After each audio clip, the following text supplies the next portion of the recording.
Hello everybody, it's Bill, it's that college football guy here in another video. I'm here just out of Horse Cave, Kentucky, just right finishing up my break. That video I put out on Sunday, the state of the G6, went a little bit more in detail than I normally do, but kind of conveyed a few points across that I wanted to make. That if you looked at the financials and looked at the numbers based on the 2023 fiscal year, that Oregon State and Washington State are basically, unless without the extra Pac-12 money, are operating at the same level as Boise State. So, and then the people are coming up, but they have said, oh, wait a minute, that they told us they're going to keep that $65 million. As they've in the where are you going to get the money? There is no money. I mean, it doesn't exist. And then I've heard this on here, and the point of this video, that, a best of G5 conference, G6 conference would make more money. I'm like, but you wouldn't make the playoff. And there's no necessary that you would make more money. What would you rather have? A conference that is regionality, the travel expenses are low, that is more regionalized, and because you have some bottom teams, you have a better shot at making the playoff, versus a team that's got all good teams. You make a couple million more, but you may never make the playoff. Oregon State and Washington State are worried about making the playoff. They'd like to make the playoff once or twice prior to 2031. So Oregon State and Washington State should show everybody, hey, you deserve to be a power program. Now, I got messages on Twitter, on X, that you shouldn't do that one. That's the way it should be. And they said, well, strength of schedule counts. Really? Explain Liberty last year. They had the worst strength of schedule of anybody of the conference champions, of the G6, G5 at the time. But they got in.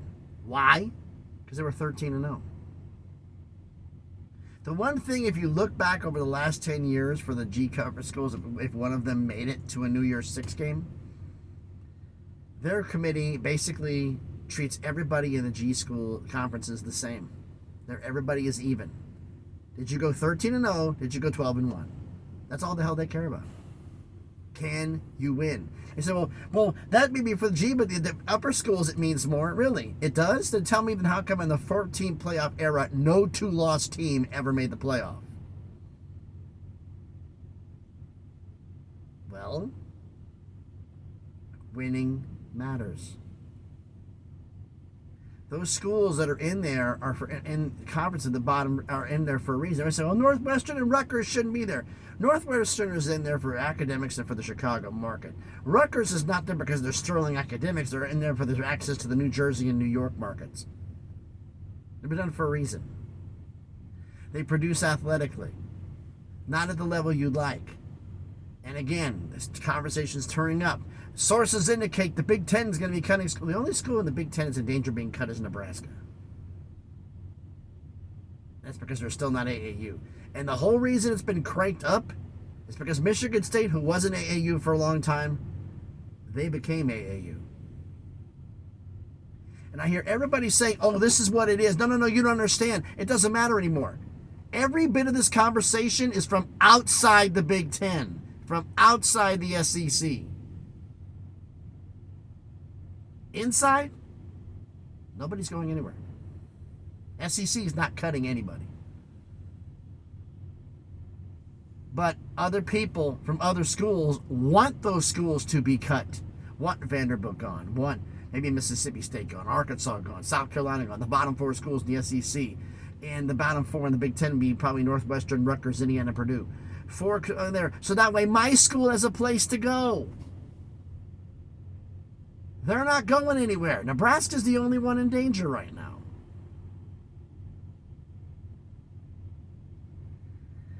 Anonymous Big Ten GM says that, they're in danger right now. The GM from Illinois. Right, yeah. The guy who had a phone call with Tony Petitti, and the next thing you know, he's making his press conference, and then there's another phone call with another meeting with Tony Petitti. Like, thank you for putting out the information. We appreciate it.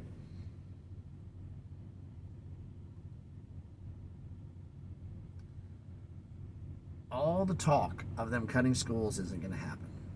All the talk of having a best of G5 conference, it makes no sense.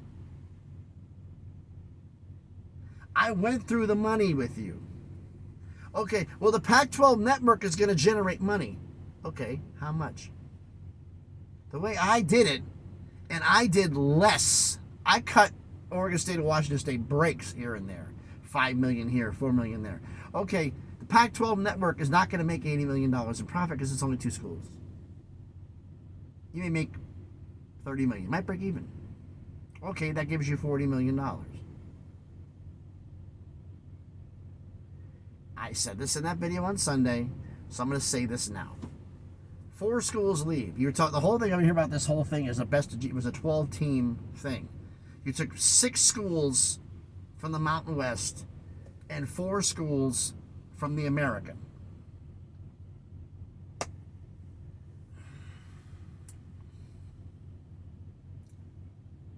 Okay. The buyouts to get out of the conference for the schools from the Mountain West, none of them want to pay, especially Boise. Do the math real quick. I can do this in my head. First school is 10 and a half. Yeah, I got sliced myself open over here. They redid the windshield on the truck, and they had to redo one of the electrical relays in here in the underneath the bunk.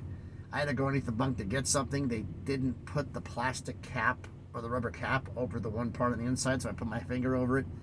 It filleted it down quite a bit. Bled all over the place. I think I got it all cleaned up. But anyway, 10, first school is 10, then 10 and a half, 11, 11 and a half, 12, 12 and a half. That's 6 schools. 43 million is 4. 12, 12 and a half is 24 and a half. 43 and 24 is $67.5 million. Plus the $5.5 million breach of agreement fee is makes that up to 73 million.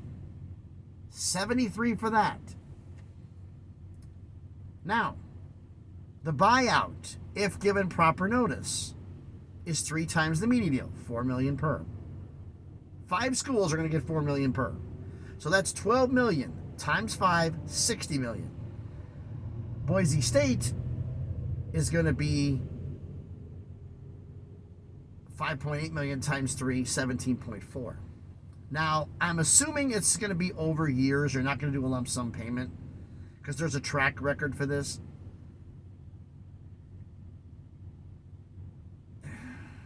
I mean, you're looking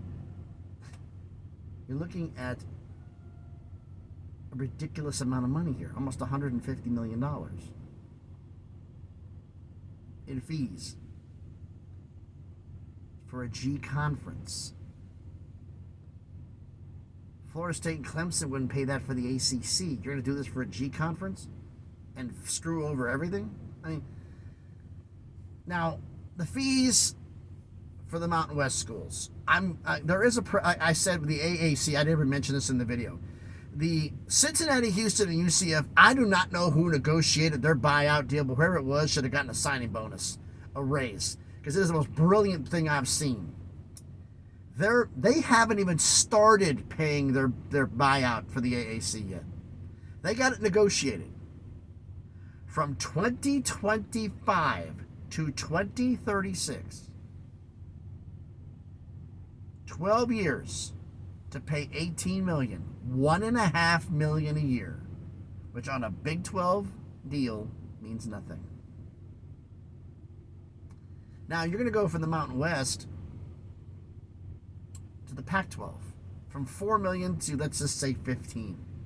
Actually, not even 15. Let's say 12 would be more realistic. But with all these schools, the dreams are make $15 million. Okay, she's making $11 million a year more. Buyout, maybe taking 10 years too, maybe 15. Maybe 10 years as well. So that the buyout could be stretched out. Okay, fine. You have the money paid out, and it's going to be like $6 million a year for the other schools and that. But the money from the Pac-12 is not stretched out. That payment's up front.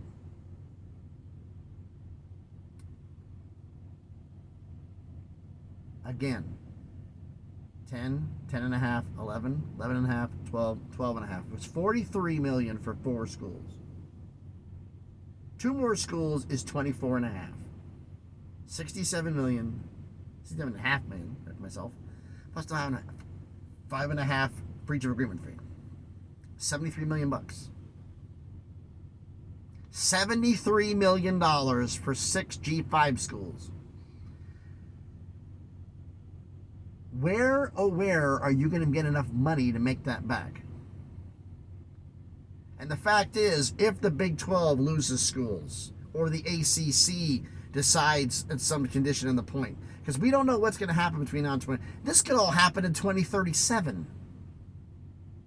The ACC decides to do something then, because it could be 2 5-year deals.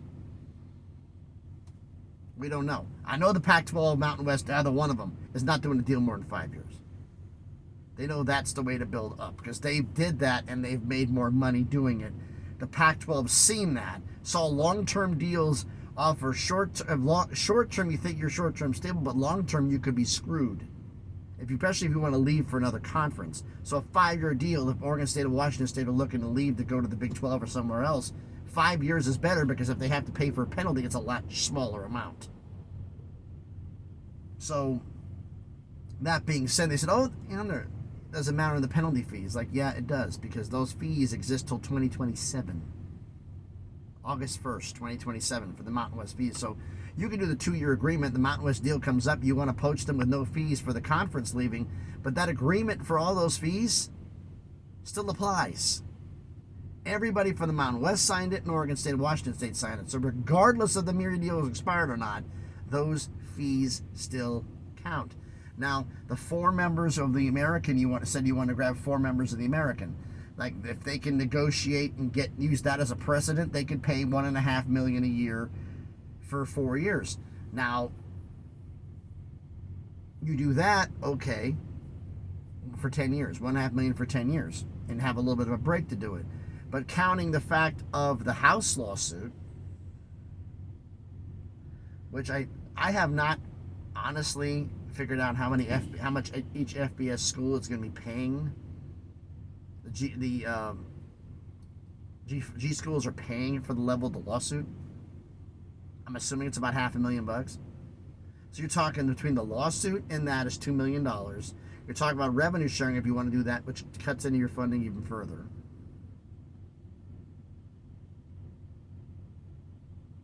And then in 5 years,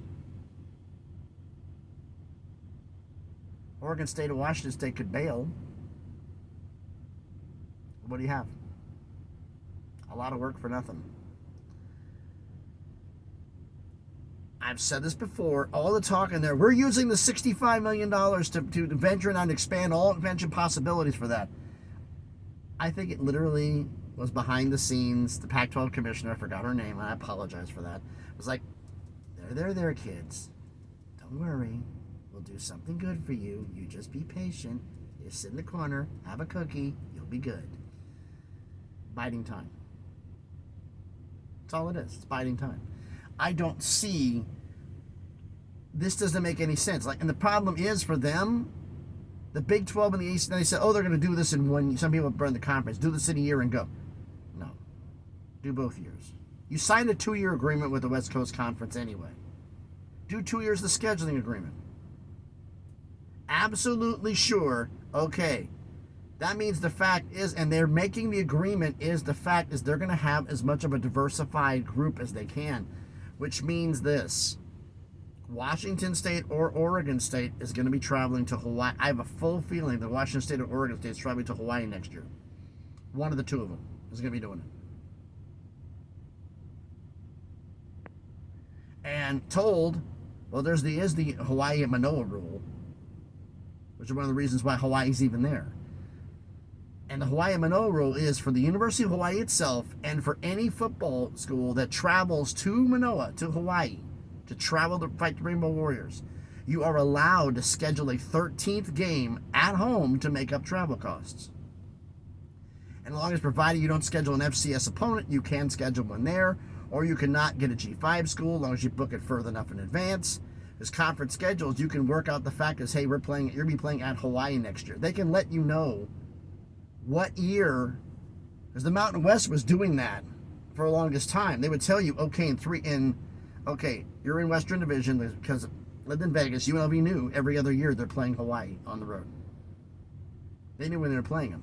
They also would tell from the Mountain Division, Boise, Utah State, Colorado State, New Mexico, Wyoming, Air Force. They would tell everybody when you are traveling at Hawaii on the road, so that way that we were scheduled, they would schedule either an extra FBS opponent and then get the FCS for the 13th game if they wanted to or not. If you do 2 FCS opponents, it takes 7 wins to make a bowl game. If you only do 1, it's 6. So having that extra game, you can schedule an FCS, as long as you don't do one in the regular 12, you can schedule that 13th one at home against an FCS school, get more money, and you have a better shot at making a bowl game. Plus, a lot of the athletes like traveling for Hawaii because it gives them an excuse.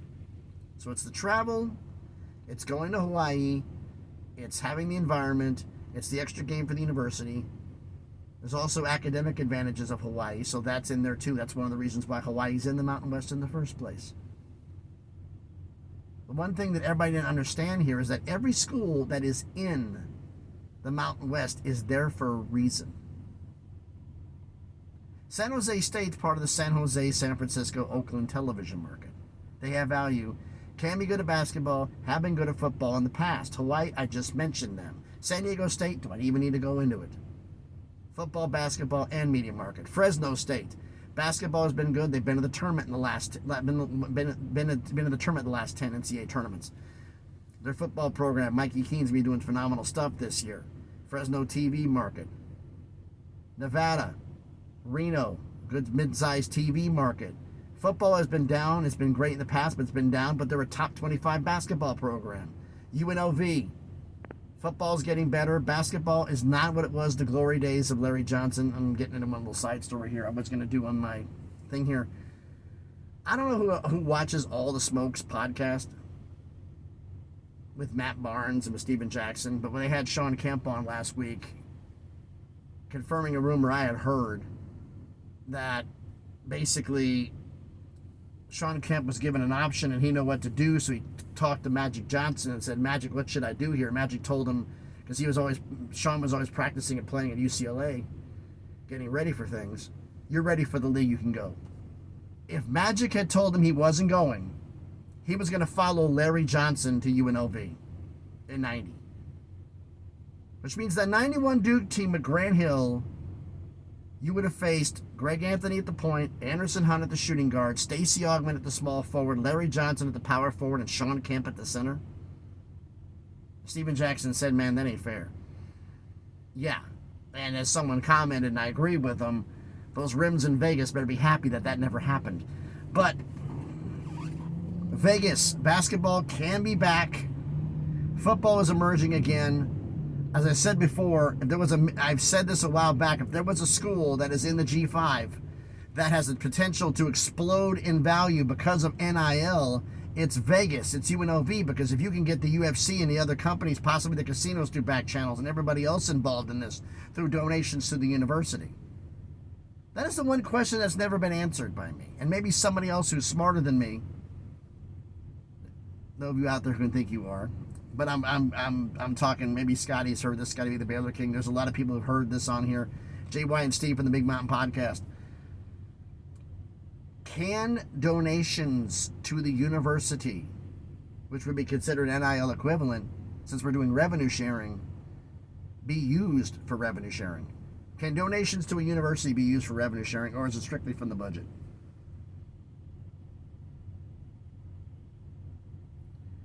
I don't know. Maybe someone who's smarter than me can tell me about this, because I legit don't know. But getting back to the divisions here. Boise State. No, they're not the biggest media market, but they have the biggest brand. They have the biggest brand, the Smurf Turf, everything else. They're a valuable brand. Utah State. Not exactly a huge market in Ogden, but they have been good at football in the past. Have been bowl teams early middle 2010s. They had some pretty damn good players. A lot of guys made it to the league out of that school. But they're a top 25 basketball program. Boise State can be a top 25 basketball program if they put in the work. We're talking about, now let's move down to Colorado State. Colorado State has a share of a medium market. Football has been down, but it's coming back up. And they're a top 25 basketball program. So they have some value there. Let's look at Air Force Service Academy, large media following. They do great. Football has always been good. It's always a pain to play Air Force. And the basketball hasn't been as good, but can be better. You look at New Mexico. Not exactly known for being a football powerhouse, but they've consistently been a top 25 basketball program. Playing at the Pit in Albuquerque is not fun. But it gives value there. The Albuquerque TV market, mid-sized market. Wyoming, Laramie, not exactly on there. The football program can produce NFL talent. Josh Allen being the biggest primary example. There have been linebackers, defensive players. I could go on the list about Wyoming's football. They can be good.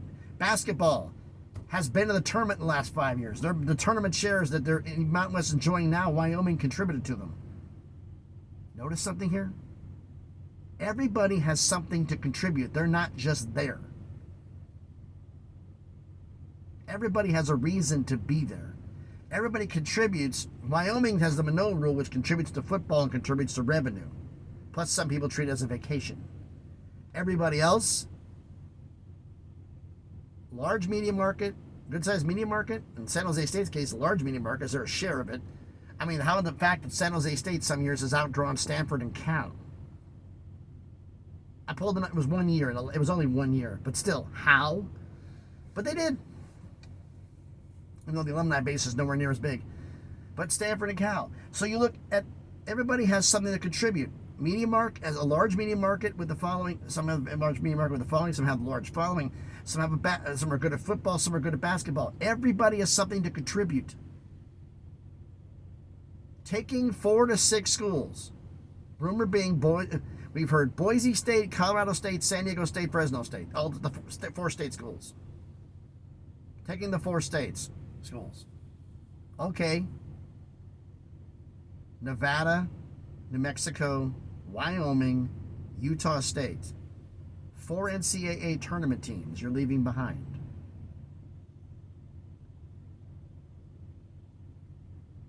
You picked up 4. Actually, you picked up, because in the last 5 years, it's been 7 schools. Last 5 tournaments, because we didn't have one in 20. Last 5 tournaments, we had 7 schools from the Mountain West make it. In the last 10 tournaments, we had 8. Fresno State being the 8th. But in the last 5, you picked up 3 schools that made the tournament in the last 5 years. You left behind 4 of them.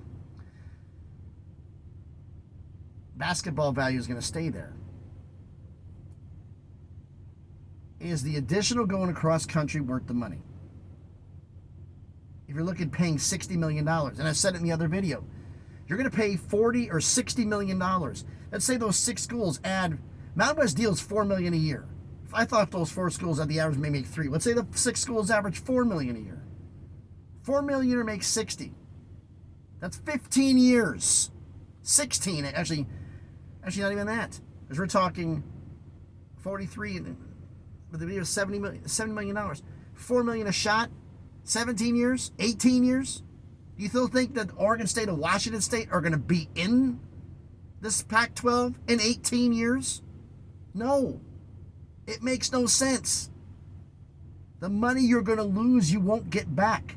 Why just keep it on yourself, invest in yourself, show that you're operating at a power level, show that you're operating and that you're superior to everybody else. Because the simple fact of the matter is here's a stat for you, and a simple one.